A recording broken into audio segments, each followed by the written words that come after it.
Hi, in this video we are going to talk about eukaryotic chromosomes.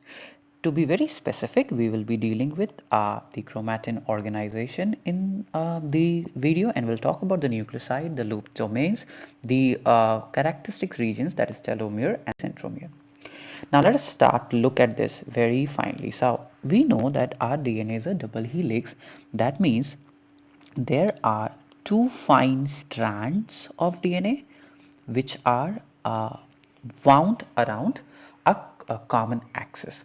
Now, the total length can vary. The total length of DNA, let's say in human cells, is around 2 meters, and it is broken into 46 chromosomes, right? 46 threads, we can say. So, the length of these individual DNA molecules in the two strand formation is around 2 nanometers. Now, it's a very important thing to understand that the length of this DNA molecule can vary. The average length is around 10 centimeter. Now, you have to understand that the size of the nucleus is very, very less. So, this 10 centimeter long DNA molecule simply cannot fit. That is why the DNA often complexes with protein molecules which we call as histones. Now histones there's H1 histone, there's H2A, H2B, H3 and H4 histones. Usually the histones form an octamer. So as you can see here, this is the histone octamer around which the DNA wraps around almost 2 times. A total of around 200 base pair length of the DNA wraps around the histones. Now this structure, the histone and the DNA wrapped around it, is called as nucleosome, and this model is called the beads on a string model. When wound around like this, the diameter is around 10 nanometers. Now you can see that there is the DNA string between two nucleosomes. This DNA string is known as linker DNA, which can be around 30 to 40 base pairs in length. Now, this bead on strings DNA further winds around and forms a chromatin fiber which is slightly wider. Now there are two models how this happens. One is that they wind around in a helix, and the latest research supports this. There's another model that they are found in a solenoid pattern, but we have more evidence to suggest that it is more of a helix. Now this chromatin fiber further condenses, because as I said, we have one chromosome is around 10 centimeter, one DNA molecule is around 10 centimeters, so we have to fit it, right? So this chromatin fiber further forms looped domains. So they form these loops which can span to a diameter of around 300 nanometers. So as you can see that at each step we are condensing it further.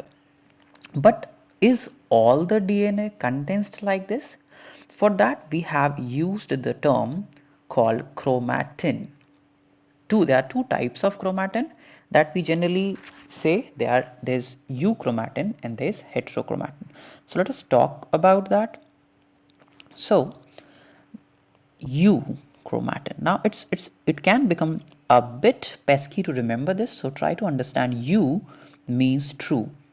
So true chromatins are not very much clouded by histones, not clouded and condensed. It's not very much condensed.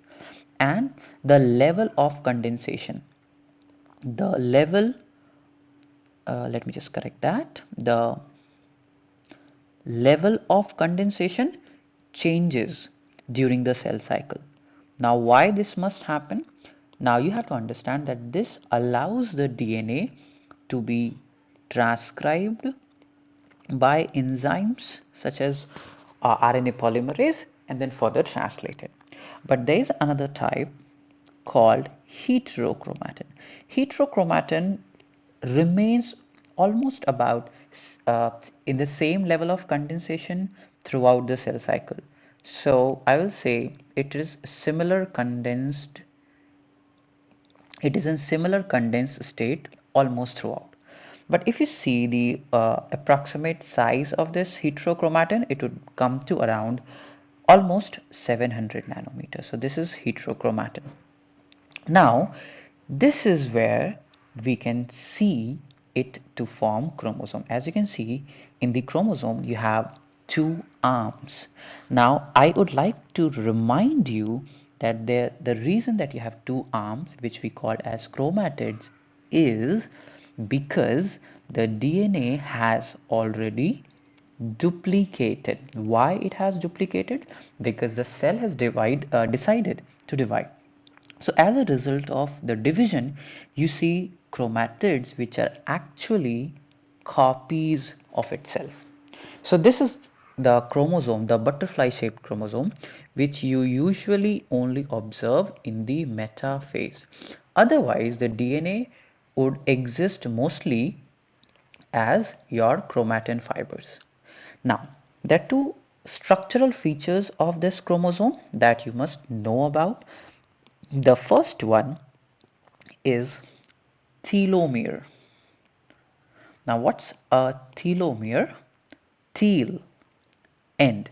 So telomeres are basically the segments that are found at the ends of the chromosome. So they are generally repetitions of A or T followed by the repetitions of G. So you can have T A A G G G or similar configuration. So, but why? Because we understand that during the replication process, the ends of the chromosomes do not get replicated very well. So this serves as a protection against the loss of information during replication. So telomeres are kind of very important. Especially the cancerous cells, they have a lot of um, machineries to make sure that the telomeres are very well protected. The another feature that we should be talking about is the constrictional region called centromere. Now centromere is the first constriction that we'll find in all chromosomes, and it's also a pretty important one. The reason for the same is that this is the region where the proteins called kinetochores attach. So the proteins kinetochores attach at the centromere, and it is the kinetochore from where the microtubules formed spindles hook onto the chromosome and try to bring them to the equator during the cell division. So you see the chromosomes, they change their structure a lot, right? They change the structure a lot to suit to the needs of the cell. Their DNA, the information is found in the DNA double helix, but they associate with the histones to properly fit in the nucleus. They are usually found as chromatin fibers, again in the hetero or euchromatin stage, depending upon which part of the chromosomes needs to be more accessible, and they change the configuration to suit the needs of cell. I hope this helped you to understand the organization of the eukaryotic chromosomes. We hope this video was helpful. To see more biology topics covered, click on our channel and don't forget to subscribe.